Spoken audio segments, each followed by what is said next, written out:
मित्रांनो, आपण जागरूक राहिलं पाहिजे. मध्यंतरी एक बातमी आली होती, ICICI बँकेने 50,000 रुपये मिनिमम बॅलन्स ठेवण्याचं सेव्हिंग अकाउंटला एक नियम बनवला शहरामध्ये.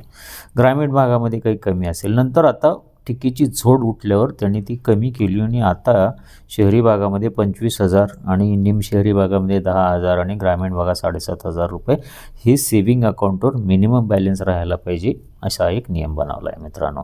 आणि याबाबत रिझर्व्ह बँकेचे जे ज्यांना म्हणतो आपण गव्हर्नर आहेत, त्यांचं असं म्हणणं आहे की बँकात किती शिल्लक ठेवायची हा त्यांचा रोल आहे, पण यांचा कंट्रोल कोणाकडे आहे तर रिझर्व्ह बँकेकडे आहे. तर मित्रांनो, हे हॉरिबल आहे.